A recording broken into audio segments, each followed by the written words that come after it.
স্বাগত জানাই। আজকের দিনটি আমাদের কাছে একটি বিশেষ দিন। আজকের দিনে শ্রী অরবিন্দকে তার 48 নম্বর গ্রে স্ট্রিটের বাড়ি থেকে গ্রেপ্তার করা হয়েছিল। তাই এই দিনটিকে স্মরণ করে আজকে আমরা আমাদের ক্লাস শুরু করব। অসীমদাকে অনুরোধ করছি ক্লাসটা শুরু করার জন্য।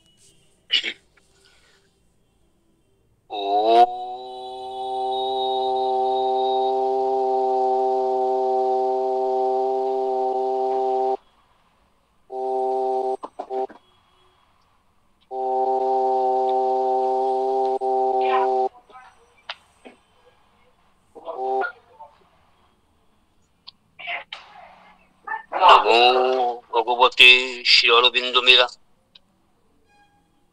তৎসবিতুর্বরম রূপম জ্যোতিঃ পরস্য ধীমহি यन्नः सत्येन दीपयेत्. Let us meditate on the most auspicious form of Savitri, on the light of the Supreme, which shall illumine us with the truth.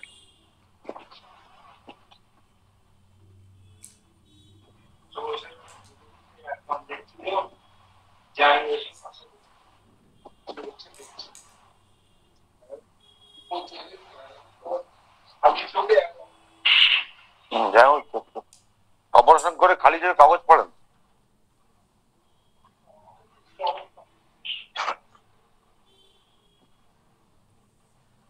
Shubho Sandhya, good evening, বসওয়ার। বেশ কয়েকটা সপ্তাহ পরে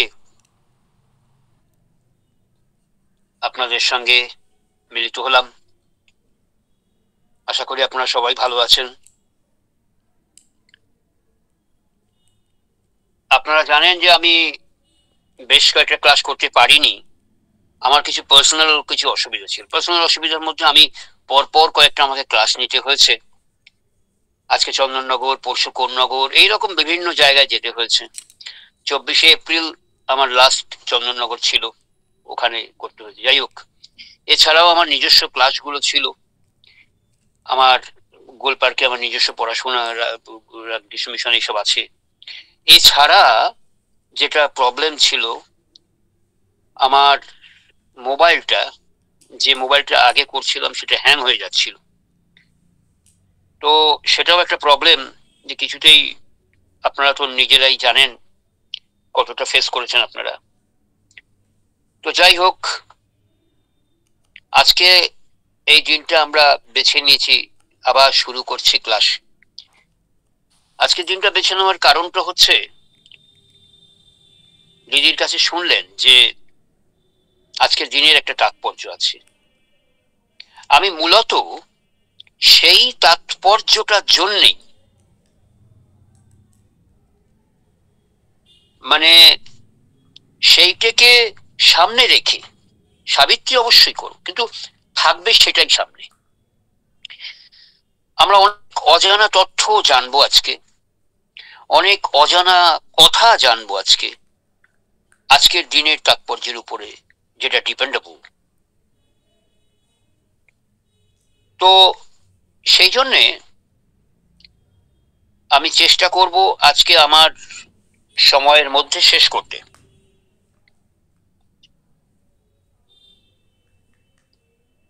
যদি মানে আমি শেষ করতে না পারি, তাহলে আরেকটা করব, একটা দুটো পার্টি। যাই হোক, তো আজকের আপনারা যারা এখন যারা ক্লাসে এসে গেছেন,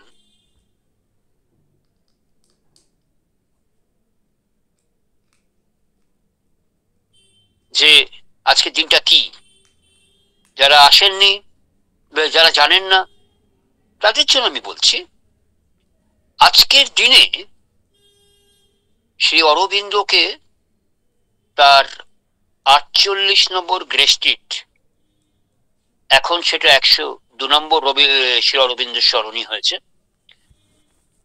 গ্রেপ্তার করা হয়। ভোরবেলা অ্যারাউন্ড 5:30 এরকম সময় পুলিশ আসে তাকে। যাই হোক, এবং এই গ্রেপ্তারের দিনটা পুলিশের বেছে নেওয়া, এই গ্রেপ্তার থেকে শ্রী অরবিন্দের কারাগারে যাওয়া, কারাগার থেকে শ্রী অরবিন্দের আবার 1 বছর পরে বেরিয়ে আসা, এই সময়টার মধ্যে একটা বিরাট চেঞ্জ হয়ে গেছে। কিসের চেঞ্জ? প্রথম চেঞ্জ হয়েছে পরিস্থিতি, দ্বিতীয় চেঞ্জ হয়েছে যেটাকে আমরা সিচুয়েশন বলি। দ্বিতীয় চেঞ্জটা কি? দ্বিতীয় চেঞ্জটা হয়েছে সেটা হলো যে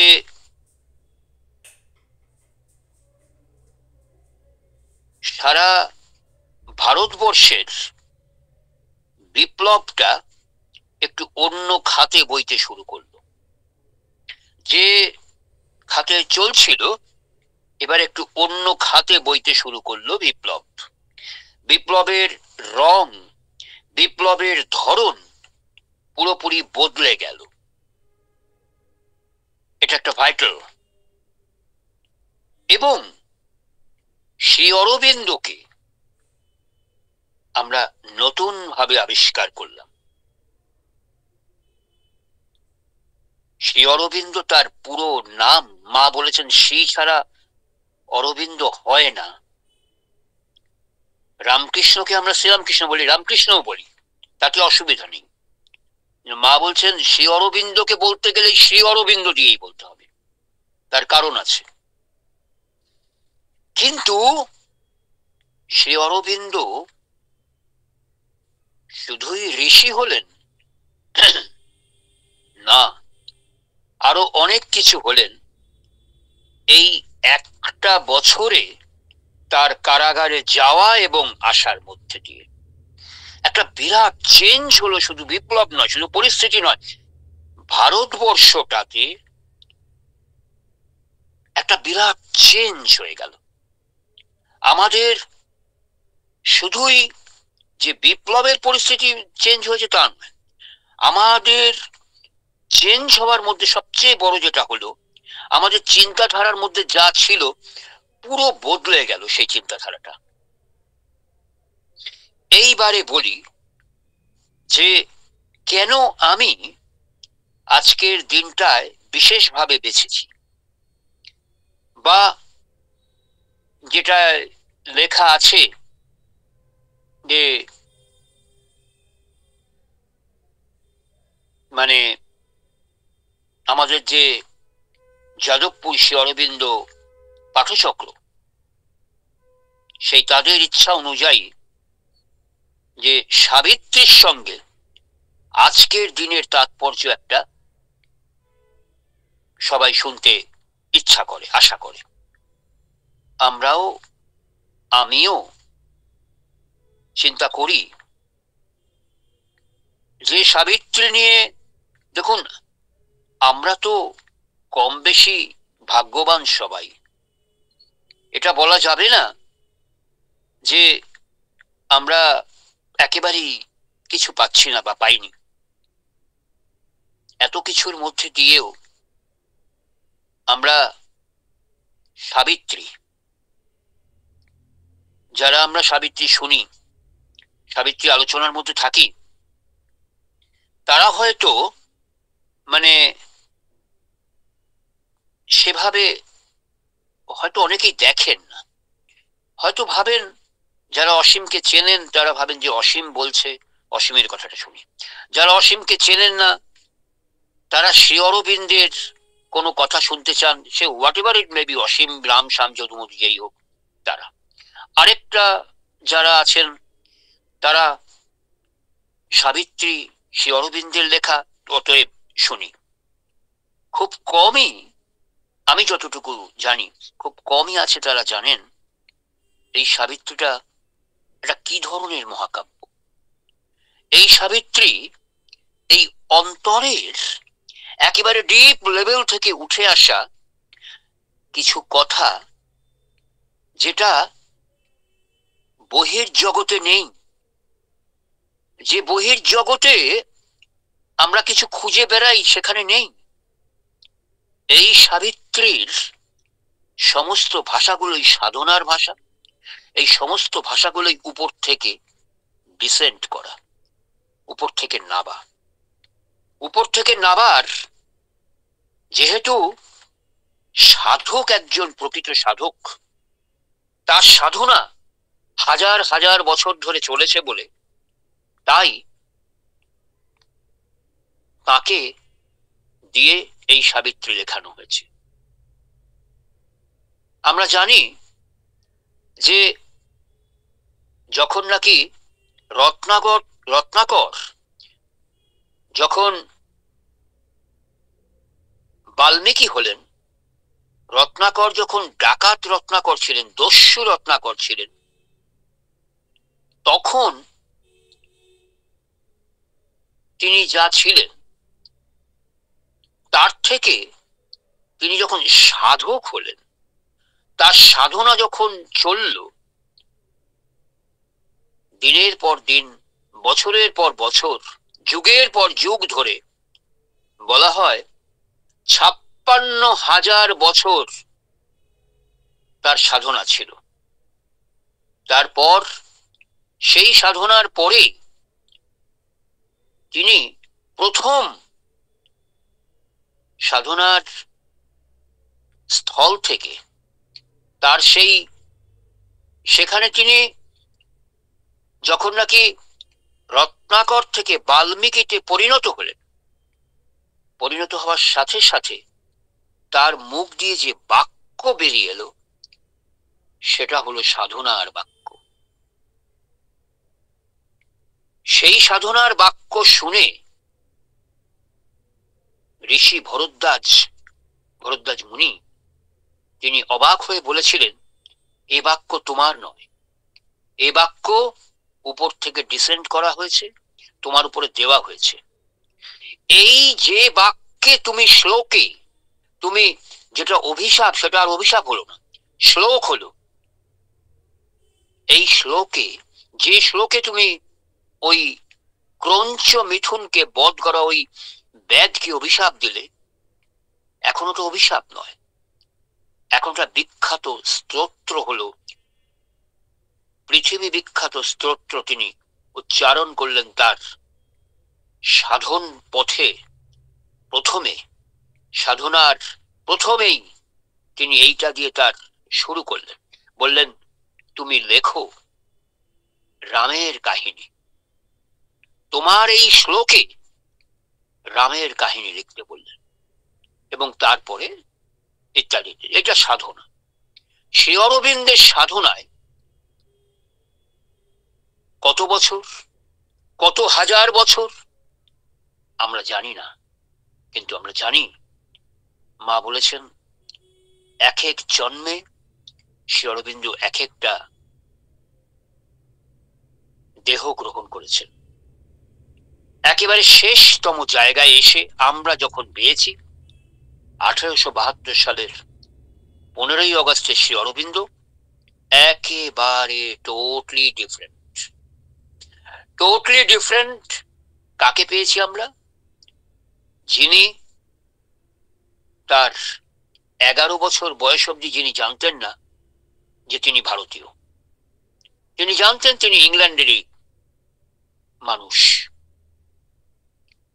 তিনি যখন জানলেন, তার বাবা যখন তাকে বিভিন্ন পত্রিকার কাটিং পাঠাতেন, বাংলা পত্রিকা, ইংরেজি পত্রিকার কাটিংটা ইংরেজিতে পাঠাচ্ছেন, ঠিক আছে, বাংলা পত্রিকার কাটিংটা তিনি ইংরেজিতে করে পাঠাতেন, তার কারণ তিনি বাংলা জানতেন না বলে শ্রী অরবিন্দ। তখন তিনি জেনেছিলেন, 11 বছরের পরে তিনি জেনেছিলেন তিনি ভারতীয়। তার আগে তিনি জানতেন না তিনি ভারতীয় বলে। এবং যখন জানলেন, জানার সাথে সাথে আরেকটা পরিবর্তন হল। কি সেই পরিবর্তন? তিনি একেবারে ডেড ডিসিশন নিলেন যে আমি এই ব্রিটিশের দেওয়া চাকরি করব না, আমরা কোনোভাবেই এই ব্রিটিশের দেওয়া চাকরি করব না, এবং আমাদের একটাই কাজ হবে, সমূলে এদেরকে উচ্ছেদ করা ভারতবর্ষ থেকে। এইটা তিনি কোথায় প্রতিজ্ঞা করলেন? ইংল্যান্ডে বসে লোটাস অ্যান্ড ড্যাগার। এই লোটাস অ্যান্ড ড্যাগারে তাদের যে সংস্থাটা, সেখানে অনেকে ছিল, এশিয়া বিভিন্ন দেশের কান্ট্রির লোকও ছিল। মূলত ভারতীয়দের তিনি বলার চেষ্টা করেছেন যে আমরা ব্রিটিশের দেওয়া চাকরি করব। সবাই প্রথমে কথাটা তার শিরোধার্য করেছেন, কিন্তু পরে দেখা গেল শ্রী অরবিন্দ ছাড়া কেউই আর ওটা রাখেননি। এইবার আসি এদিকের কথায়। আগে আমরা অবশ্যই যে সাবিত্রীর লাইনগুলো পেয়েছি আমরা, সেই সাবিত্রীর লাইনগুলো আমাদের আগে একটু বলে নিতে হবে। সেই সাবিত্রী লাইনগুলো হলো, thus came his soul's release from ignorance, his mind and body's first spiritual change, a wide God knowledge poured down from above, a new world knowledge broadened from within. His daily thoughts looked up to the true and one. His commonest doings welled from an inner light. This sixth line, এই ছটা line আমরা পেয়েছি। এই যে ছটা line আমরা পেয়েছি, এখানে একটা জায়গা রয়েছে। সেই জায়গাটা কি জানেন তো? আজকের কথা রয়েছে। এই আজকের কথায় কি বলা হচ্ছে? যে জায়গাটা থেকে আমি পড়ছি আপনাদেরকে বলি, সেটা হচ্ছে সাবিত্রীর দি বুক 1 ক্যান্টো 3। বুক 1 ক্যান্টো 3 যেটা আমরা পড়ছি, তার আগের নামটা ছিল, মানে আগের ক্যান্টোটার নাম ছিল ইস্যু। আর যে ক্যান্টোটা আমরা পড়ছি, ইস্যুর আগে প্রথম যে ক্যান্টোটা বা চ্যাপ্টারটা যাই বলো, সেটা হচ্ছে সিম্বল ডন। দ্বিতীয়টা হচ্ছে ইস্যু, আর তৃতীয় যেটা আমরা পড়ছি, যেখান থেকে আমরা এই 6 লাইন নিয়েছি, তার নাম হচ্ছে the yoga of the king, the yoga of the souls release. অর্থাৎ যোগা অব দ্য কিং মানে রাজার যোগ, আর yoga of the souls release মানে মুক্তি, আর সোল মানে আত্মা। ওকে, আত্মার মুক্তির কথা বলেছেন, খুব ভাইটাল। শ্রী অরবিন্দ এখানে সোলের মুক্তির কথা বলেছেন। সোল কি বন্দি থাকে? সোলটা কোথায় থাকে? সোল আমরা জানি দুটো প্রকারে আছে। একটা বলা হয় জীবাত্মা, একটা বলা হয় পরমাত্মা। জীবাত্মার কাজ কর্ম ইত্যাদি আমরা দেখি, কিন্তু পরমাত্মার কাজ কর্ম আমরা দেখতে পাই না, বুঝতে পারি না, অনুভবও করতে পারি না। তার কারণ আমাদের ওই দরজাটা বন্ধ। তো সেই এখানে হচ্ছে অন্তরাত্মার মুক্তির কথা বলেছেন, yoga of the souls release. এই যে অন্তরাত্মার মুক্তি, তার যোগ কঠিন, কঠিন, অনেক কঠিন মনে হবে। ঠিক ঠিক ঠিক, আমিও বলছি কঠিন, কিন্তু আমাদের ভাগ্য, আমরা সত্যিই ভাগ্যবান যে এই উপর থেকে যে মান্ত্রিক ধ্বনি আমরা শুনছি, এটা রিভারবারেট করছে, আমাদের প্রতিধ্বনিত হচ্ছে। Yoga of the king, yoga of the souls release. কোন রাজা? রাজা অশ্বপতি। কে অশ্বপতি? যিনি সাবিত্রীর পিতা। কিসের জন্য তিনি যোগ করতে গেলেন? কিসের যোগ? যোগ মানে কানেকশন। কিসের কানেকশন? কার সঙ্গে কানেকশন? এই কানেকশনটা হচ্ছে অন্তরাত্মার সঙ্গে কানেকশন। এই অন্তরাত্মার সঙ্গে কানেকশন হওয়ার সাথে সাথে আমি আমাকে চিনতে পারি। কে আমি? কেন আমি? কোথায় আমি? কে আমি?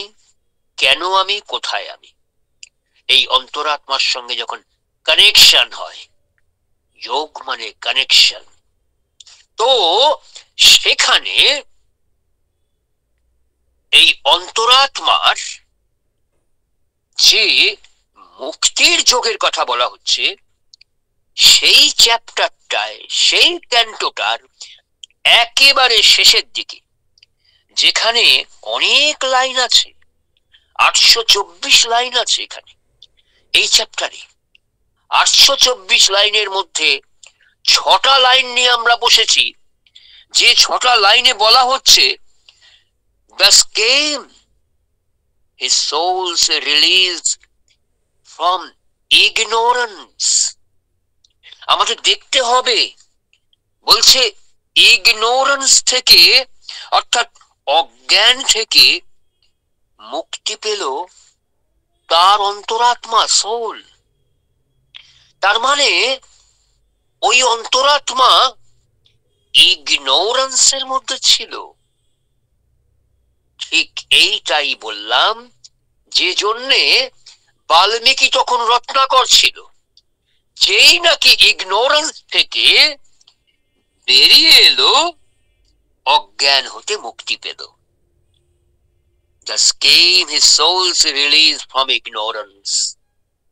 যখন রত্নাকর শুধু ডাকাতি করছিলেন, তখন তার সোল ছিল ঢাকা। সোল ইগনোরেন্সের মধ্যে ছিল। এই ইগনোরেন্সটা কি? ইগনোরেন্স একটা কথা। এই যে ইগনোরেন্স এসছে কোত্থেকে? ইগনোরেন্স এসছে একটা ল্যাটিন ওয়ার্ড থেকে। ল্যাটিন ওয়ার্ডটার নাম হচ্ছে, এটা ভার্ব, এটার নাম হচ্ছে ইগনোরারে। এটা থেকে ইংরেজিতে ইগনোরেন্স এসছে। ইগনোরারে মানে কি?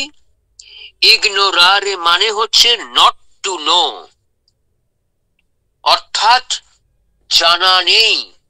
এইখান থেকেই যার কিছু জানা নেই, সে অজ্ঞতা। সেই অজ্ঞতা থেকেই তাকে বলা হচ্ছে ইগনোরেন্স, ইংরেজিতে ইগনোরেন্স। তাহলে এই যে অজ্ঞতা, এই যে না জানা, সেখানে বলা হচ্ছে এইখানে অজ্ঞান হতে সে মুক্তি পেল। এই যে মুক্তি পেল, কে? না, মুক্তি পেল অন্য কেউ না, তার অন্তরাত্মা। Thus came his soul's release from ignorance। অন্তরাত্মা মুক্তি পেল। এগুলো আমরা ঠিক, আমাদের কাছে একটা ধাঁধা লাগে। অর্জুন আর দুর্যোধন। যুদ্ধ লাগার আগে দুজনেই শ্রীকৃষ্ণের কাছে গেছেন। শ্রীকৃষ্ণ দূর থেকে দেখেছেন যে দুজনে আসছেন, এসেই তিনি তাড়াতাড়ি টুক করে ওদের আসার আগেই শুয়ে পড়েছেন, ভাব দেখাচ্ছেন যে তিনি ঘুমিয়ে আছেন। এইবারে অর্জুন কি করেছেন? অর্জুন এসে শ্রীকৃষ্ণের পায়ের কাছে বসেছেন। আর দুর্যোধন, সে রাজা, সে শ্রীকৃষ্ণের মাথার কাছে বসছে। তা মাথার কাছে যিনি বসছেন, শ্রীকৃষ্ণ তো প্রথমে তার দিকেই তাকাবার কথা, মাথার কাছে, এবং তাকেই জিজ্ঞাসা করার কথা যে তুমি বলো আমার কাছে কি চাও, কি জন্য এসছো। শ্রীকৃষ্ণ ইচ্ছে করে পায়ের দিকে তাকালেন। পায়ের দিকে তাকাতেই দেখলেন অর্জুন বসে আছে। বলে, অর্জুন বলো তুমি আমার কাছে কেন এসছো? বলে, আমি এসছি তোমার কাছে একটাই কারণে, যুদ্ধে তুমি আমার সাথী হবে, তুমি আমার সারথি থাকবে, আমার কাছে থাকবে, আর কিচ্ছু না। কিন্তু তুমি তো জানো আমি যুদ্ধ করব না, আমি অস্ত্র ধরবো না। বলে, সে আমি তো জানি, আমার এসব জানার দরকার নেই, তুমি থাকবে আমার সাথে, ব্যাস তাহলেই হবে। হ্যাঁ। এইবার তিনি জিজ্ঞেস করলেন কাকে? দুর্যোধনকে। দুর্যোধন খুব মনে মনে হাসলেন, এত বোকা। উনি যে ভয় পাচ্ছিলেন যে উনি বোধহয় সব 18 অক্ষৌহিনী সেনা যেটা উনি চেয়েছেন সেটা উনি চেয়ে নেবেন, তা তো চাইলেন না। উনি বললেন আমার তো 18 অক্ষৌহিনীর সেনা চাই। বললো, বেশ ঠিক আছে। তিনি চেয়ে নিলেন, বড় বড় যোদ্ধাদের নিলেন, আর সবই তো ওদের পক্ষেই ছিল, কৌরব পক্ষেই ছিল। কে নেই?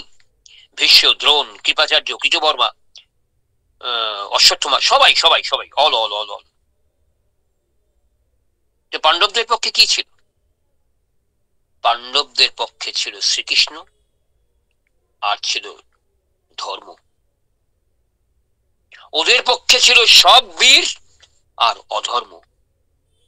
পাণ্ডবদের পক্ষে ছিল ট্রুথ, ধর্ম। যে ট্রুথকে নিয়ে আমরা এখন লাস্ট সাবিত্রী ক্লাস শেষ করি, এই ট্রুথের উপরে কয়েকটা পর পর পর পর আমরা করেছিলাম। সেই সত্য, সেই ডিভাইন, এই যে জায়গাটা, তাহলে এইখানে ইগনোরেন্টটা কে? দুর্যোধন। দুর্যোধনের সোল রিলিজ হলো না ফ্রম ইগনোরেন্স। কেন? না, তার কারণ তিনি চেয়ে বসলেন সেনাকে, তিনি নারায়ণকে চাইলেন না। তিনি চেয়ে বসলেন সেনা, তিনি নারায়ণকে চাইলেন না। কেন চাইলেন না নারায়ণকে? তার কারণ তিনি জানেন যে যে লোকটা যুদ্ধ করবে না তাকে নিয়ে আমার লাভ কি? আমি নেব তাদের যারা always moving and moving and moving, হাতে অস্ত্র, গাড়ি, সবকিছু রয়েছে, সব বীরেরা, তারা যুদ্ধ করবে। এই ইগনোরেন্সটা তিনি বুঝলেন না যে যুদ্ধটা করাবে কে। তিনি মনে করলেন আমার হাতে অস্ত্র আছে, আমি সব করছি। এই হচ্ছে ইগনোরেন্সি। এই ইগনোরেন্সিটা কোথায়? এই ইগনোরেন্সির মধ্যে তিনি ডুবে রয়েছেন। আর এইখানে দেখা যাচ্ছে এই সাধনার পরে অশ্বপতি, এটা অশ্বপতির কথা বলা হচ্ছে। Who is Ashwapati? অশ্বপতির যোগটা কি?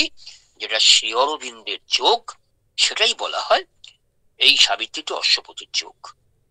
আর যেটা সাবিত্রীর যোগ, সেটাকেই বলা হয় মায়ের যোগ। এখানে বলা হচ্ছে thus came his soul's release from ignorance. সাংঘাতিক কথা। His mind and body's first spiritual change. আরেকটা সাংঘাতিক line, his mind and a body's first spiritual change. কখন? এইবার দেখো, এইখানে আসবে আজকের লাইন, আজকের দিন, আজকের বিশেষত্ব। 1908 সাল 2রা মে ভোরবেলা 5:30টার কিছু আগে হঠাৎ দরজায় কড়া নাড়লেন, ঘট ঘট ঘট ঘট ঘট, ভারী বুটের আওয়াজ। ঘরের মধ্যে শুয়ে আছেন কে? 48 নম্বর গ্রে স্ট্রিটের ঘরে শুয়ে আছেন মাটিতে, মাদুর পেতে মৃণালিনী, শ্রী অরবিন্দের স্ত্রী, পাশে সরোজিনী, শ্রী অরবিন্দের বোন, এদিকে শ্রী অরবিন্দ শুয়ে আছেন।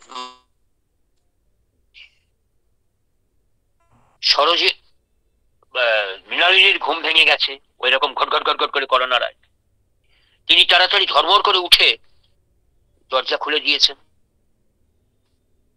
একটু এই নয় যে আজকের দিনের এ নয় যে যারা কালকে আপনার সঙ্গে বসে চা খেয়েছে আজকে আপনাকে সুন্দর করে ডেকে নিয়ে চলে গেল।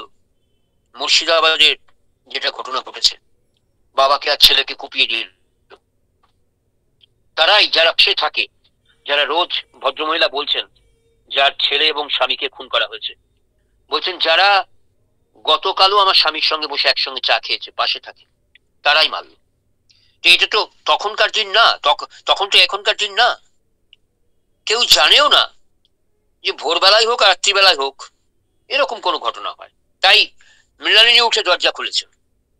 দরজা খুলেই দেখে একেবারে রিভলভারটা তার বুকের উপরে ধরে একজন সাহেব বলছেন, where is mister Aurobindo Ghosh? Aurobindo Ghosh কোথায়? মৃণালিনী ভয়ে তাড়াতাড়ি পিছিয়ে এসছেন। পিছিয়ে এসে যিনি ঢুকছেন তার নাম হচ্ছে ক্রিগান, অত্যন্ত বুদ্ধিমান অফিসার ক্রিগান। ক্রিগানের নেতৃত্বে হোল কলকাতার সমস্ত একসঙ্গে ছাপা মারা হয়েছে, বিভিন্ন জায়গায় বিভিন্ন থানা। যাই হোক, তো তাড়াতাড়ি শ্রী অরবিন্দকে জাগিয়ে দিলেন। শুনছো, ওঠো, দেখো পুলিশ। শ্রী অরবিন্দ ধর্মর করে উঠলেন। You mister Aurobindo Ghosh? Yes. সঙ্গে সঙ্গে বললেন ওনার হাতে হ্যান্ডকাপ পরাও, কোমরে দড়ি পরাও। ইউরোপিয়ান রক্ষী তাই করলেন। শ্রী অরবিন্দ অবাক হয়ে গেলেন। What is the reason of this? কি কারণ? বলেন আজকে আপনাকে আমরা গ্রেপ্তার করছি, তার কারণ আমাদের কাছে খবর আছে এই যে দুজন নিরপরাধ মহিলা, লেডি ক্যানিং, মিস ক্যানিং আর মিসেস ক্যানিং মারা গেছেন বোমায়।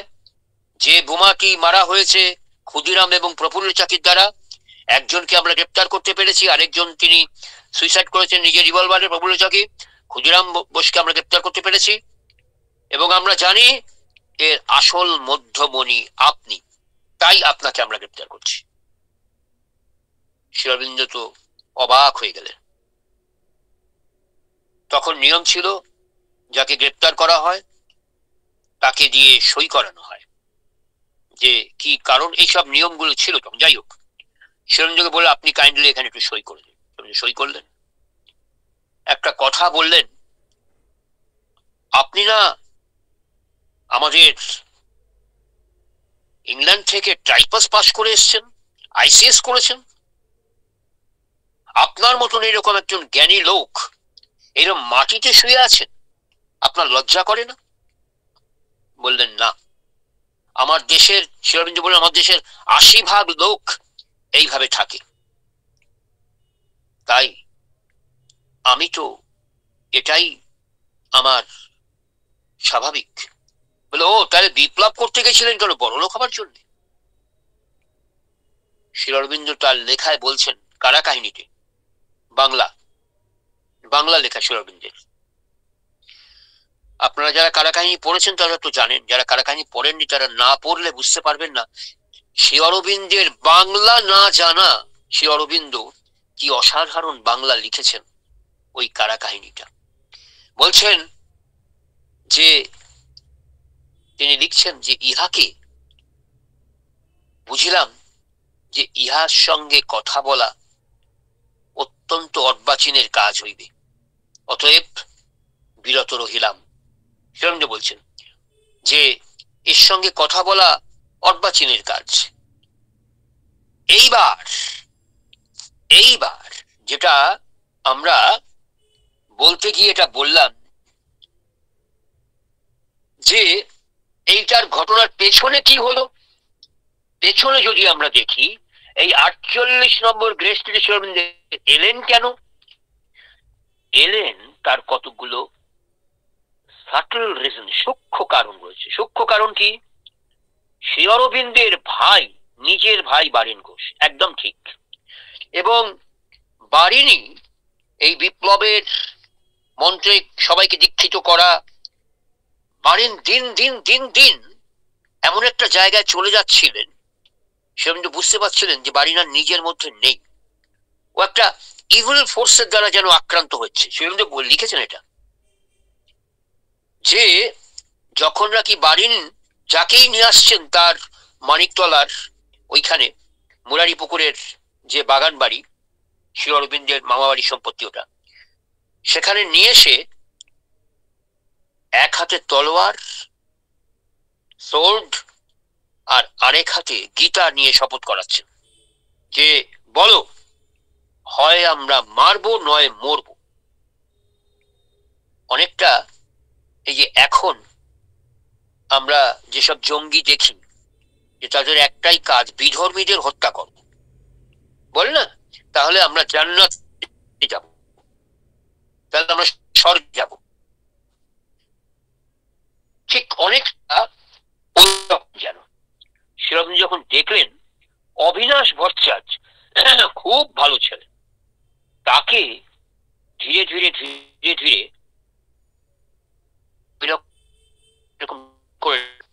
এবং কিছুতেই এখান থেকে সরিয়ে আনা যাচ্ছে না, তখন শ্রী অরবিন্দ ঠিক করলেন স্কটল্যান্ডের যে বাড়িতে ছিলেন তখন, তার আগে ছিলেন, তারপরে স্কটল্যান্ডের বাড়ি থেকে তিনি বললেন এখানে আমার অসুবিধা হচ্ছে। স্কটল্যান্ড যে ওই এরই বাড়ি, মানে আমাদের রাজা সুবোধ মল্লিকদেরই বাড়ি, পেছনে ছিলেন বাবা ওয়েলেক্টাসকারের আগে দিকে, তারপরে পেছনের দিকে। তিনি বললেন এতে আমার অসুবিধা হচ্ছে, অনেক লোক এখানে এসে যাচ্ছে, ছোট ঘর, আমার অনেকটা দিতে হবে। তখন আসলে উদ্দেশ্যটা হচ্ছে ওখান থেকে আসা, বারিনের কাছ থেকে অবিনাশ ভট্টাচার্যকে নিয়ে চলে আসা। এবং তখন এই 48 নম্বর গ্রে স্ট্রিটে যিনি ছিলেন শ্যামসুন্দর চক্রবর্তী, তিনি তার পত্রিকা চালাচ্ছেন নবশক্তি। শ্রী অরবিন্দ এই তারপরে শ্যামসুন্দর চক্রবর্তী শ্রী অরবিন্দের সঙ্গে সবসময় যোগাযোগ রেখে চলতেন, অসাধারণ তার ইংরেজি ছিল। শ্রী অরবিন্দের বোঝার মতন ক্ষমতাটা শ্যামসুন্দর চক্রবর্তীরই ছিল। যাই হোক, শ্রী অরবিন্দ শ্যামসুন্দর চক্রবর্তীকে বললেন যে তোমার তো বাড়িটা শুনে যান না, হ্যাঁ ওইখানে থাকা যায় বলে, অবশ্যই। খুব খুশি হলেন। এইটা ছিল নবশক্তি পত্রিকার দপ্তর। তিনি শুধু বললেন আমি চাইবো আপনি যদি আমার এই নবশক্তি পত্রিকাটার ভার নেন। শ্রী অরবিন্দ রাজি হলেন। রাজি হয়ে 28 ভাবুন 28 এপ্রিল তিনি চলে এলেন ওখানে 48 নম্বর গ্রে স্ট্রিটের নবশক্তির যে কাগজ, সেই দপ্তরে যে প্রধান শ্যামসুন্দর চক্রবর্তী, তার ঘরে তিনি চলে এলেন, তার কাগজের দায়িত্ব তিনি নিলেন যে ঠিক আছে। এইবার অবিনাশকে নিয়ে তিনি চলে এসেছেন। এইবার ঠিক তার পরের দিন 30 এপ্রিল ওই বারিন ক্ষুদিরাম আর প্রফুল্ল চাকি দুজনে ওই আমাদের মুজফ্ফরপুরে ওই ম্যাজিস্ট্রেটকে তার গাড়ি লক্ষ্য করে বোমা ছুড়লেন। কিন্তু দুঃখের কথা হচ্ছে তিনি আসলে ওই গাড়িতে ছিলেন না। ওরা ভুল করেছিলেন, ওই গাড়িতেই তার যাওয়ার কথা, তিনি ওই গাড়িতে যাননি, ছিলেন একজন বেশ যথেষ্ট রইস যাকে বলা হয়, খুব ধনী একজন ইউরোপিয়ানের বউ আর মেয়ে, মিসেস ক্যানিং আর মিস ক্যানিং। যাই হোক, এইবার এটা হলো 30শে এপ্রিল, আর 1লা মে পরের দিন সঙ্গে সঙ্গে এম্পায়ার পত্রিকায় পরিষ্কার এই ক্রেগান তার এতে লিখলেন যে আমরা সব জেনেছি, আমরা সব জানি, আমাদের কাছে পুরো খবর আছে কে এই হত্যাকাণ্ডের পেছনে। আমরা খুব শিগগিরই, ভেরি সুন, তাকে এবং তার দলবলকে আমরা ধরে ফেলবো, আমাদের কাছে সব আছে। শ্রী অরবিন্দ তার কারা কাহিনীতে লিখছেন, আমি তার এক বিন্দু বিসর্গ জানিতাম না যে এটি আমাকেই লক্ষ্য করে বলা না। তাকে 30শে এপ্রিল করার পরে 1লা মে তাকে ঘুম থেকে ভোর রাতে আমরা এই কাজ করেছি। শ্রী অরবিন্দ একটু বিরক্ত হলেন, বিরক্ত হয়ে বললেন, ইমিডিয়েট মানিকতলায় মুরারি পুকুরের থেকে ওইখান থেকে যা যা আছে ইমিডিয়েট সব কাগজপত্র ডিস্ট্রয় করো, যা যা বন্দুক ফন্দুক আছে সব ওখান থেকে সরিয়ে দাও, কোনো কিচ্ছু যেন, এতটুকু কিছু যেন ওখানে না থাকে। এত বোগাস এই বারিন কি করলো? শ্রী অরবিন্দ বলেছে, ও ঠিক আছে, বন্দুকগুলো যা যা বন্দুক ছিল সব মাটি খুঁড়ে, কাঁচা মাটি তো একটুখানি খুঁড়ে তলায় রেখে দিল। যদি ওখান থেকে সব সরিয়ে দিত, আর কাগজপত্র কি করলো, একটু দূরে ওটা রেখে দিল, না জ্বালালো কিছু না। মানে এই যে স্ল্যাকিং, এই যে ল্যাকিং, এইটা বারিনের কেন ছিল? তার কারণ ইগনোরেন্সে পূর্ণ ছিলেন বারিন, যেখানে কিছুতেই বারিনকে শ্রী অরবিন্দ ওখান থেকে সরাতে পারছিলেন না। সব সময় হত্যা করব আর হত্যা করব। চন্দননগরের মেয়র তারডিভেলকে হত্যা করা হবে, সব ডিসিশন নিয়ে নিয়েছেন। শ্রী অরবিন্দের কাছে এসে বললেন যে শেষদা, শ্রী অরবিন্দ শেষদা বললেন, শেষদা আমরা ঠিক করেছি তারডিভেলকে হত্যা করব। বলে, আরে আগে হত্যার কথা ভাবছো কেন? আগে দেখো না তার কাজকর্মগুলো, তার একটু পরিবর্তন হয় কিনা একটু দেখো না। না না না না, ও তাকে আর কিছু করা যাবে না, ও আমরা দেখে নিয়েছি, তাকে হত্যা করতেই হবে। বলে, তোমরা ডিসিশন নিয়ে নিয়েছো? বলে, হ্যাঁ। বলে, তাহলে আর আমাকে জিজ্ঞাসা করছো কেন? What you like you do. এখন এই যে জায়গাগুলো শ্রী অরবিন্দ যখনই এরকম হয়েছে, সঙ্গে সঙ্গে হত্যার কথা বলেননি, কিন্তু শ্রী অরবিন্দ প্রত্যেকটি জিনিসকে বলেছেন যখন দরকার হবে তখন হত্যা করতে হবে, কিন্তু প্রথমেই নয়। তা বলে প্রথমেই নয়। এটা ব্রিটিশ সরকারের কাছে এই কোনো বাণী ছিল না, তাদের কাছে একটাই যে এর মাথা শ্রী অরবিন্দ। এবারে ব্যাস, শ্রী অরবিন্দকে গ্রেপ্তার করা হলো। 5:30 থেকে 11:30 6 ঘন্টা কন্টিনিউয়াসলি তার বাড়ির সার্চ হলো, ইত্যাদি হলো, হ্যান হলো, পেছনে হলো, কিন্তু ওখান থেকে কিছু পাওয়া যায়নি, কিচ্ছু পাওয়া যায়নি। পাওয়া যা সব গেছে সব মুরারি পুকুরের বাগান বাড়ি থেকে, এবং একটা কিছু শুধু মূর্খামির জন্য, বারিন ঘোষের মূর্খামির জন্য শ্রী অরবিন্দ যখন বলেছিলেন এই সরিয়ে দেওয়া, তার কারণ এই ইগনোরেন্স, এই অজ্ঞতা। কি অজ্ঞতা? তার কারণ হচ্ছে এই অজ্ঞতাতেই আমরা সব সময় ডুবে থাকি। অর্জুনও এত বড় বীর হয়েও, অর্জুনকে শ্রীকৃষ্ণ একটা জায়গায় নিয়ে শপথ করালেন যে তুমি যখন আমাকে বলছো যে আমি যুদ্ধ করব না, জেনেও আমাকে সারথি হতে বলছো, বেশ আমি হব, কিন্তু তোমাকেও একটা কথা দিতে হবে। হ্যাঁ বল। আমি যা যা বলবো তুমি তাই তাই শিরোধার্য করে মানতে হবে, অবশ্যই। আর আমাকে না জিজ্ঞেস করে কোনো সময় কোনো ডিসিশন নেবে না। বেশ তাই। বারবার করে অর্জুন এটাকে ভেঙে ফেলেছেন। কখন? ওই ইগনোরেন্সি, যখন অভিমন্যুকে ওরা বধ করলো, সেই খবরটা তিনি আরেকটা সেক্টরে যুদ্ধ করছিলেন, যেই তিনি খবর পেলেন পাগলের মতন তিনি এখানে চলে এলেন। তিনি জানতেন, খবর পেয়েছেন যে হত্যা করেছে কে। কর্ণ থেকে আরম্ভ করে সবাই ঘিরে ধরেছে, চক্রব্যূহ রচনা করেছে। ভীষ্ম, দ্রোণ, কৃপাচার্য, কৃতবর্মা, অশ্বত্থমা, কর্ণ, এরা সব। আর মেরেছে জয়দ্রথ, মানে তার হাত থেকে অস্ত্র নেই, বিনা অস্ত্রে 14 বছরের বালককে মেরেছে। এই খবরটা শোনার পরে অর্জুন এতটাই হয়ে গেলেন, ওকে খুঁজে বেড়াচ্ছে, পাগলের মতন খুঁজছে। এবং ও তখন কি করেছে, ওরা জানে যে অর্জুন পাগলের মতন একে খুঁজতে আসবে। সঙ্গে সঙ্গে কি করলেন, একটা ব্যূহ রচনা করে, কে?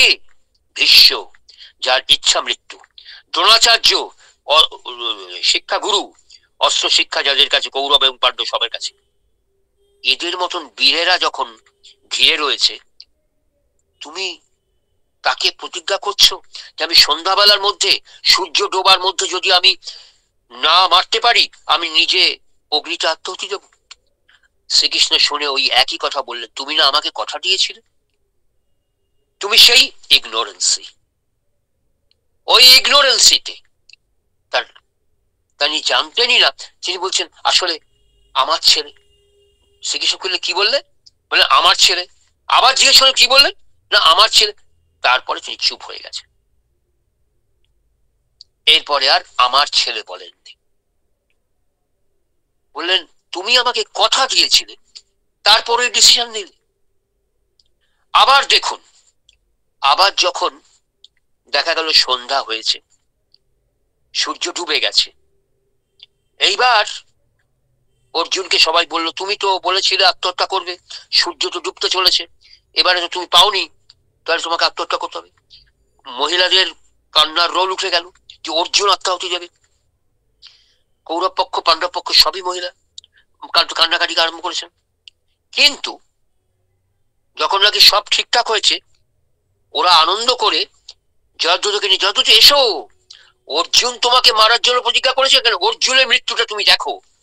ওরা সব নিয়ে এসছে, অশ্বত্থমা, কর্ণ সবাই কাছে নিয়ে এসছে। কিন্তু ভীষ্ম ব্যাপারটা জানতেন, ভীষ্ম কিচ্ছু বলেননি। ব্যাপারটা যে এটা এটা সন্ধ্যা নয়, এটা এটা চালাকি করেছেন কৃষ্ণ, সুদর্শন দিয়ে একে ঢেকে রেখেছেন সূর্যকে, সেটা কিচ্ছু বলেননি ভীষ্ম। ভীষ্ম জানতেন এটা। এইবার জয়দ্রথ একেবারে কাছে এসে পড়েছে, কারণ জয়দ্রথ সন্ধ্যাবেলা তো এটা, আমি অর্জুনের মৃত্যু দেখব। যেই জয়দ্রথকে দেখেছেন শ্রীকৃষ্ণ, অর্জুনকে বলেন মারো ওকে, ওকে মারো। বলে এ কি তুমি বলছো, এই আবার যুক্তি, এই ইগনোরেন্সি, আবার যুক্তি, এ তুমি কি বলছো, আমি ওকে কি করে মারবো? আমি নিজে প্রতিজ্ঞা করেছি সন্ধ্যা হওয়ার এই হয়ে সূর্য ডোবার, সূর্য ডুবে গেছে, এখন আমি আমার নিজেকে আত্মহত্যা দিতে বাধ্য, আমি যা প্রতিজ্ঞা করেছি। বলে তোমাকে আমি যেটা বলছি তুমি মারো। না না না না, ওই সেই ইগনোরেন্সি।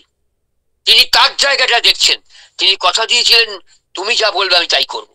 তখন শ্রীকৃষ্ণ বললেন সূর্য ডোবেনি, আমি সূর্যকে ঢেকে রেখেছি, এই দেখো।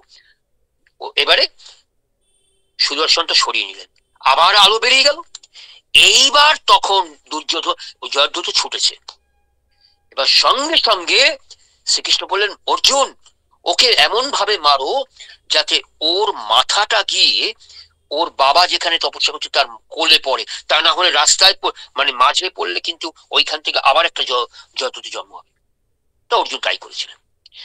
আবার দেখুন, কর্ণের রথের চাকা মেদিনী গ্রাস করেছে। নিয়ম ছিল যুদ্ধে যে অর্জুন অস্ত্রটা নামিয়ে রেখে তার রথের চাকাটা তুলছে। ইন দি মিন টাইম অর্জুনকে আবার কর্ণ বললেন, এই শ্রীকৃষ্ণ বললেন মারো ওকে। এই তুমি কি বলছো? আমরাই তো বলেছি, আমাদের মধ্যে কথা হয়েছে যে বিনা অস্ত্র যার তাকে মারবো না। বলে তোমাকে আমি বলছি তুমি মারো। তখন না না তুমি সখা, আবার ওই যুক্তি, আবার ওই ইগনোরেন্সি। তখন শ্রীকৃষ্ণ বললেন যে কিসের তুমি বলছো এইসব যুক্তি, যখন নাকি 14 বছরের বালকের হাতে কিছু নেই, 14 বছরের বালকটা খালি রয়েছে, তাকে যখন তারা খুঁচিয়ে খুঁচিয়ে মারল, তারা কিছু নিয়ম মেনেছিল, নিয়ম তো তারাই তৈরি করেছিল। তা তারা যখন নিয়মটাকে ভাঙছে, তুমি তো আগে ভাঙছো না, ভেঙেছে তারা। তোমাকে আমি বলছি এই যে জায়গাগুলোতে কেন অর্জুনের মতো ওই রকম একটা সোল, গ্রেট সোল, তারা কেন, তার কারণ ইগনোরেন্সিতে ডুবে থাকলে এটাই হয়। এবং এই যে সাবিত্রীর line, thus came his soul's release from ignorance, his mind and body's first spiritual, কি হলো এই স্পিরিচুয়াল চেঞ্জটা? কি হলো চেঞ্জটা? হলো শ্রী অরবিন্দ জানতেন যে তিনি তো দেশের জন্য কাজ করেছেন। আপনারা যারা আমার কথা শুনছেন তারা সবাই জানেন শ্রী অরবিন্দ জীবনে তার 78 বছরের জীবন যতদিন ছিল, তার এই জীবনে একদিনও তিনি অসত্য বলেননি। বলবেন না, কিন্তু অসত্য মুখ দিয়ে বেরোয়নি, ব্রহ্মবাক্য। তো সেখানে তিনি শ্রী অরবিন্দ বলছেন, আমি তো ভেতর থেকে বারবার করে হচ্ছে আমার এই পরিস্থিতি হলো কেন, আমাকে কোমরে দড়ি, আমাকে হাতে হ্যান্ডকাফ। তিনি মেনে নিতে পারছেন না এটা। আমি তো দেশের জন্য করতে গেছি, আমার দেশকে রক্ষা করা কি অন্যায়? ভেতরে ভেতরে। কিন্তু শ্রী অরবিন্দকে নিয়ে যখন বেরোচ্ছেন, তখন ওই সময় নিয়ম ছিল ওই অঞ্চলের একজন প্রাজ্ঞ ব্যক্তি, বিশেষ কেউ, মানে শেরিফ টাইপের, তাকে রেখে, ওই সময় এইসব নিয়মগুলো খুব ছিল, তাকে রাখতে হবে যখন নাকি গ্রেপ্তার করা হচ্ছে বা কাউকে, ইত্যাদি ইত্যাদি। তিনি ছিলেন ভূপেন্দ্র কৃষ্ণ দত্ত।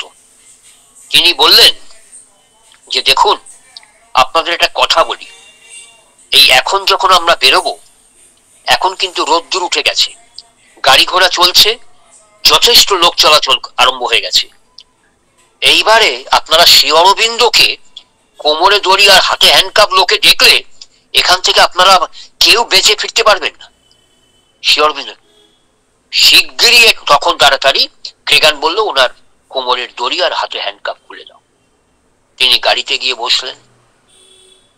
এবারে গাড়িতে গিয়ে বসার সাথে সাথে তার একটাই ভেতর থেকে আসতে লাগলো যে আমার এই পরিস্থিতি হলো কেন।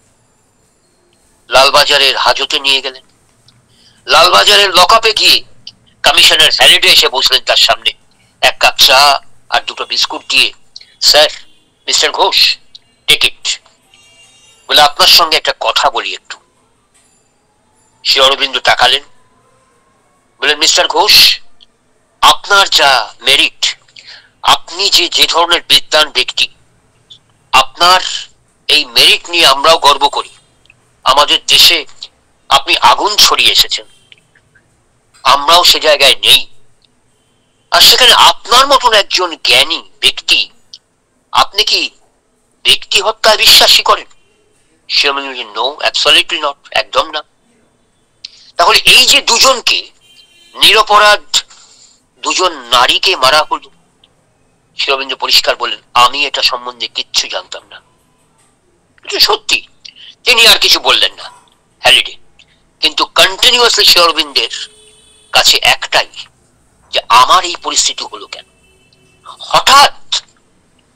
হঠাৎ একদিন তিনি শুনছেন ওয়েট অ্যান্ড সি। তিনি পরিষ্কার শুনলেন অপেক্ষা করো এবং দেখো। বেশ, শ্রী অরবিন্দকে নিয়ে যাওয়া হলো। 4 দিন পরে লালবাজার হাজত থেকে প্রেসিডেন্সিতে নিয়ে যাওয়া হলো। প্রেসিডেন্সি জেলে, আলিপুর প্রেসিডেন্সি জেল, চিড়িয়াখানার পেছনে নিয়ে গিয়ে তাকে যখন ঢোকানো হলো তার সলিটারি সেলে, সেই সেলে ঢুকিয়ে তার আগে তাকে স্নান করতে বলা হলো। স্নান করে ব্যাস, ঘরে কোনো জানলা নেই। যাই হোক, এবারে তিনি বারবার করে তার কাছে একটাই প্রশ্ন, এটা হলো কেন? হঠাৎ তিনি ঘরে দেখছেন আলোয় আলোময়, আলোটায় দেখছেন তার সামনে একটা মুখ, শ্রীকৃষ্ণ বাসুদেব, এবং তিনি দেখে অভিমান হয়ে তিনি মুখটা ঘোরালেন, ঘুরিয়ে দেখছেন সেখানেও বাসুদেব, সমস্ত জায়গায় বাসুদেব, একটা ঘুলঘুলি দিয়ে যে গাছটা দেখা যাচ্ছে বাসুদেব, দরজায় বাসুদেব, এই যে তার যে কম্বলটা রয়েছে পাতা সেইখানে বাসুদেব, আরেকটা কম্বল যেটা মাথায় দেওয়ার, পাখি পাখি বালিশের মতন করে মাথায় দেওয়ার, সেখানে বাসুদেব হাসছেন। শ্রী অরবিন্দের ভেতর থেকে একটা প্রশ্ন, ভেতর থেকে, আমার এই পরিস্থিতি হলো কেন? তিনি দেখছেন একটা উত্তর তিনি পাচ্ছেন, আমি চেয়েছি তাই। অর্থাৎ শ্রীকৃষ্ণ বলছেন, আমি তোমাকে এখানে এনেছি, তোমাকে আমি 1 মাস আগে বলেছিলাম যে উইথড্র করো, but you didn't do, because, কারণ তুমি শুনতে পাওনি। ইগনোরেন্সি, এটা আরেক ধরনের ইগনোরেন্সি। কেন না, আমি যে তখন কাজ করছি, আমার তখন অন্তরাত্মার বাণীটা আমি শুনতে পাচ্ছি না যে আমাকে সাবধান করা হচ্ছে, wait wait, enough is enough, now we withdraw, যথেষ্ট হয়েছে, এখন উইথড্র করো, এখন আর তোমার এটা কাজ না, আরেকজন আসবে, আরেকজনকে যে আমি করাবো, আমিই করাবো, আমি তোমাকে যে এটা করাচ্ছিলাম, এখন আমি তোমাকে বলছি উইথড্র করো, তোমার জন্য আমি অন্য কাজ রেখেছি। কিন্তু তিনি তখন শুনতে পেলেন না, শোনার মতন পরিস্থিতি নেই। অর্থাৎ আমাকে আমার মা ডাকছে, আর পাশাপাশি ডিজে বাজছে, রামবাহ রামবাহ করে ডিজে বাজছে, আমার মার আওয়াজ আমি শুনতে পাচ্ছি না, তার কারণ ডিজের আওয়াজে। এটা ডিজে নয়, তার কারণ আমি আরেকটা কর্মের মোহতে মোহগ্রস্ত হয়ে রয়েছি, যে I have to do something for my country, আমাকেই করতে হবে আমার কান্ট্রির জন্য। আমি ভুলে গেছি যে আমাকে দিয়ে কেউ করাচ্ছে। তাই তিনি বললেন যে আমি তোমাকে এখানে নিয়ে এসেছি। বললেন আমার মুক্তি কবে? বললেন আমি যবে চাইবো তবে। এখানে আমি এনেছি, এখানে এমন কিছু সোলেরা আছে, তোমার স্পর্শ, তোমার সঙ্গ তাদের দরকার। আর এখন যে তোমার জন্য যিনি লড়ছেন তিনি না, তখন তিনি লড়ছিলেন যিনি ব্যোমকেশ চক্রবর্তী, আরেকজন আসবেন, তিনি তোমার পায়ের বেড়ি খুলে নিয়ে চলে যাবেন, আমি তাকে ঠিক করব। আমরা জানি যে যিনি তার পায়ের বেড়ি খুলে নিয়ে চলে গেছেন তিনি সেই ব্যারিস্টার কে? তিনি চিত্তরঞ্জন দাস, সেটা অন্য। কিন্তু এই যে his mind and body's first spiritual change, এর পরের থেকে শ্রী অরবিন্দ টোটালি চেঞ্জ হয়ে গেলেন। যে খাবারটা তিনি মুখে তুলতে পারছিলেন না, ওই পোকা কাকড় সহ যে খাবারটার পাশে মলমূত্র রয়েছে, সেই খাবারটাই তিনি খেয়ে নিচ্ছেন অমৃতের মতন করে। মলমূত্র পড়ে থাকলেও তার কিচ্ছু মনে হচ্ছে না। একটা spiritual change, his mind and body's first spiritual change, একটা স্পিরিচুয়াল চেঞ্জ হয়ে গেল। তার মন এবং শরীর মন এবং বডি। যদিও যদিও এই পুরো এখানে যে 47 লাইন পুরো, এটাকে আপনারা দেখবেন শ্রী অরবিন্দের 26 সালের 24শে নভেম্বর, তার সঙ্গে ওতপ্রোতভাবে এই 47 লাইন জড়িত। কিন্তু 26 সালের 24শে নভেম্বর যে কৃষ্ণ কনসাসনেস তার মধ্যে তিনি নাবালেন, এই যে কৃষ্ণ চেতনা যেটাকে বলা হয়, তার অনেক আগে তিনি শ্রীকৃষ্ণের দর্শন পাচ্ছেন। কোথায়? জেলে। এবং পাওয়ার সাথে সাথে তার একটা চেঞ্জ এসে গেল। His mind and bodies first spiritual change. এর পরের line, a wide God knowledge poured down from above. poured মানে কি? ঢালা। বলছেন একটা ওয়াইড, ওয়াইড মানে চওড়া, বিশাল, বিপুল। গড নলেজ, ভগবত জ্ঞান এক উপর হতে তার উপরে যেন বর্ষিত হচ্ছে, তার উপরে যেন ঢালা হচ্ছে। সে যেমন শিবের মাথায় দুধ ঢালা হয় না, তার মাথায় যেন জ্ঞান ঢালা হচ্ছে। যেন ওয়াইড গড নলেজ, ভগবত জ্ঞান poured down from above, উপর থেকে তার উপরে ঢালা হচ্ছে। আর a new world knowledge, একটা নতুন ওয়ার্ল্ড নলেজ, বিশ্ব জ্ঞান, broadened, অর্থাৎ প্রসারিত হয়ে যাওয়া, from within, within অন্তর, ভেতরের, ভেতরে একটা বিশাল ভগবত জ্ঞান, বিশ্ব জ্ঞান। এই ওয়ার্ল্ড নলেজ তার মধ্যে থেকে পরের পর প্রসারিত হয়ে চলত। His daily thoughts looked up to the true and one. সাবিত্রিক আরো খোলা থাকলে দেখবেন ট্রু অ্যান্ড ওয়ান, এই টিটা ক্যাপসে আছে, ওটাও ক্যাপসে আছে। এই ওয়ান হচ্ছে সেই তিনি, অমনি প্রেজেন্ট। এই ট্রুথ হচ্ছে, এই ট্রু হচ্ছে সত্য, সেই ভাগবত সত্য, সেই ভগবত। True and one, daily thoughts looked up. এই যে দৈনন্দিন চিন্তা, তার তখন চেয়ে দিকে, কিসের দিকে চেয়ে আছে? সত্যের দিকে, আর ওই অমনি প্রেজেন্টের দিকে, একের দিকে। His commonest doings built from an inner light. এইবার তার যে দৈনন্দিন কাজকর্ম, commonest doings and common things গুলো তিনি যেগুলো করতেন, সবগুলো মানে যেগুলো আমরা বলি দৈনন্দিন কাজকর্ম, নিত্যকার ক্রিয়াকর্ম, যেগুলো সমস্ত তখন উচ্চারিত হতে লাগলো কোত্থেকে? ওয়েল্ড আপ কোত্থেকে হতো? একটা ইনার লাইট।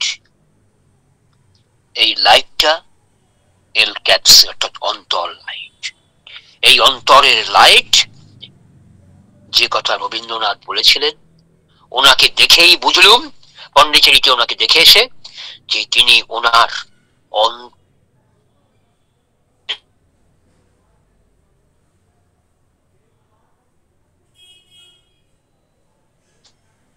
বললেন যে এই তার এই দিন থেকে, এই যবে থেকে এই জেলের মধ্যে বাসুদেব দর্শন হলো, ফুললি চেঞ্জ একেবারে।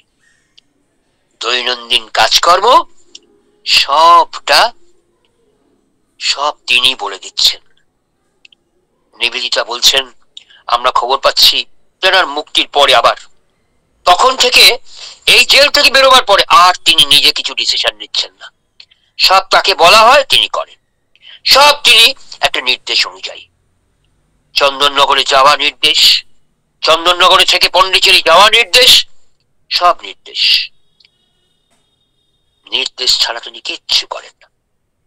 যখন আবার খবর পাওয়া যাচ্ছে নিবেদিতা আর জগদীশ বোসের স্ত্রী দুজনে খুব গল্প করতেন, বললেন যে দেখুন, জগদীশ বোসের স্ত্রী নিবেদিতার খুব বন্ধু ছিলেন, বিজ্ঞানী জগদীশ বোসের স্ত্রী, বললেন আবার এরা না, নিবেদিতা তো খবর পেতেন, নিবেদিতা ওই তখন স্টেটসম্যান পত্রিকার সম্পাদক ছিলেন র্যাডক্লিফের কাছে সব খবর পেতেন। বললেন যে তখন তিনি খবর পাচ্ছেন আবার ওরা তাল করছে শিরোরবিন্দু গ্রেপ্তার করার। তিনি একদিন শিরোরবিন্দুর কাছে এসে বললেন যে এই শাম্পুকুল্লেনের বাড়িতে, 4 নম্বর শাম্পুকুল্লের বাড়িতে, যে মিস্টার ঘোষ, আমি শুনছি ওরা কিন্তু আবার আপনাকে একটা তাল করছে গ্রেপ্তার করতে, আপনি কিছুদিন গা ঢাকা দিন একটু। শিরোরবিন্দু বললেন সেটা হতে পারে, কিন্তু মার্গারেট, আমি তো আর নিজের কথায় কিছু চলি না, তিনি আমাকে যে নির্দেশ দেন আমি সেটাই করি। যদি তিনি চান আমি আবার গ্রেপ্তার হব, আর তিনি যদি না চান পৃথিবীর কোন শক্তি নিয়ে আমাকে গ্রেপ্তার করবে। আর কিছু বলেন। এরপরেই কিছুদিন পরে তিনি হঠাৎ শাম্পুকুল্লেনের বাড়িতে, 4 নম্বর শাম্পুকুল্লেনের বাড়িতে, আজকে যেখানে আমরা গিয়েছিলাম, আমি সেইখানের বাড়িতে, আমরা এই 2 তারিখে আমরা যাই, আমার বাড়ির পাশেই একেবারে এটা। আমি যখন তাকিয়ে তাকিয়ে ভাবছিলাম আমি কি লাকি, এইখানে শ্রী অরবিন্দ ছিলেন এই এতদিন, এইখানে থেকে 2টো কাগজ, এবং এই বাড়িতে থেকেই তিনি একটা নির্দেশ পাচ্ছেন, গো টু চন্দননগর। সেই দিন তিনি বললেন I will go to Chandannagar. তাকে বলা হলো টুডে, তিনি বললেন ইমিডিয়েট, আজকে, এক্ষুনি, কারণ নির্দেশ পেয়েছেন। চন্দননগরে গিয়েও, আজকে বিস্তৃত বলবো না, আগামী দিন বলবো, সেখানেও একদিন পাচ্ছেন গো টু পন্ডিচেরি। এই যে নির্দেশ, এগুলো কখন? His daily thoughts looked up to the true and one, his commonest doings welled from an inner light. তার সমস্ত কাজকর্ম একটা উচ্ছ্বসিত হচ্ছে তখন থেকে একটা অন্তর আলোক থেকে, সেখান থেকে তাকে এই অন্তরাত্মার নির্দেশ অনুযায়ী তার কাজ। এই নির্দেশটা তার বাসুদেবের নির্দেশ। আজকে এখানে শেষ করি, আগামীকাল এর পার্টটা, সেকেন্ড পার্টটা কোন শর্মিলাদি? হ্যাঁ অসীমদা, কাইন্ডলি পেজ নাম্বারটা বলুন। Thank you অসীমদা।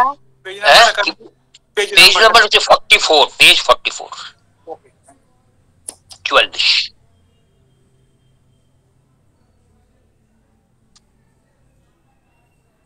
হ্যাঁ, কারোর যদি কিছু বলার থাকে অসীমদা। Hello sir. হ্যাঁ হ্যাঁ হ্যাঁ বল। সীমা বলছি। হ্যাঁ সীমা বল। বাসুদেব দর্শন তখন জেলে হলো, হ্যাঁ শ্রী অরবিন্দকে যে বাসুদেব বললো যে আমি তোমাকে আগেই সাবধান করেছিলাম, হ্যাঁ হ্যাঁ হ্যাঁ, ওইটা কোন সময়টা স্যার? এটা হচ্ছে যখন নাকি শ্রী অরবিন্দ তখন ফুল ফ্লেজে, আজকে আমার সময় নেই বলে বলতে পারলাম না, বাংলাদেশের কিশোরগঞ্জ, কিশোরগঞ্জে তখন তিনি জায়গায় জায়গায় বক্তৃতা করে বেড়াচ্ছেন। আজকে কিশোরগঞ্জ, কালকে ওই বরিশালের ঝালকাঠি, আবার পরশুদিন বম্বে, মানে ভারতবর্ষে বিভিন্ন জায়গায় তিনি তখন বক্তৃতা করে বেড়াচ্ছেন। সে একবারে মানে যেখানেই শ্রী অরবিন্দ আছেন সেখানেই লোক, জায়গায় জায়গায়।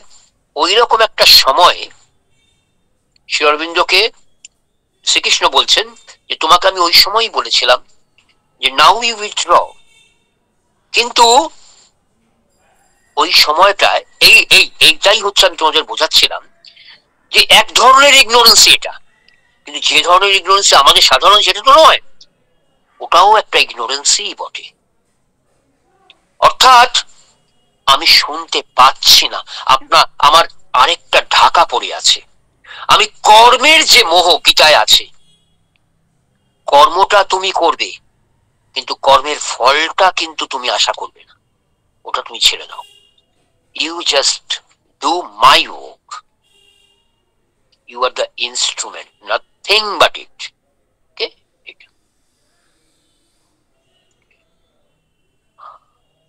আচ্ছা আর কিছু সীমা? ঠিক আছে স্যার। আচ্ছা, আর কারো কিছু যদি অনেক দিন বাদে আমি খুব ভালো লাগে আমার আজকেও আসবে আরো পাঁচ কারণ অনেকদিন লাগছিল আমার কি আমার বলে বসে তোমরা তুমি অসীম, হ্যাঁ অসীম, হ্যাঁ স্বপ্নজি কেমন? খুব ভালো লাগলো শুনে। কিন্তু আমি সব গল্প অরবিন্দ সম্বন্ধে জানতাম, কিন্তু ভুলে গেছিলাম একটু, মানে মনে মনে মনে মনে সব পড়ে গেল মনে। আমি বলছি যে তুমি কেমন আছো অসীম? হ্যাঁ ভালো আছি। ভালো আছো? আচ্ছা, ঠিক আছে। হ্যাঁ,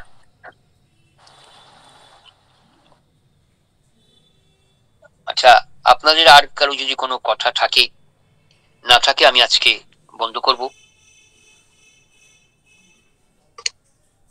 তাহলে সোনালি, আমি আজকে আমার হ্যাঁ, সত্যটা বলেছি। ও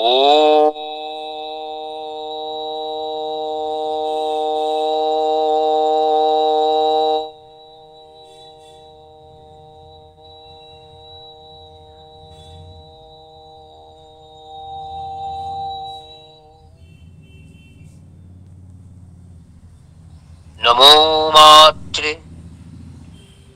জগন্মাত্রে, নমো মাত্রে, নমো নমঃ। ওম নমো মাত্রে জগন্মাত্রে, নমো মাত্রে, নমো নমঃ। ওম নমো মাত্রে জগন্মাত্রে, নমো মাত্রে, নমো নমঃ।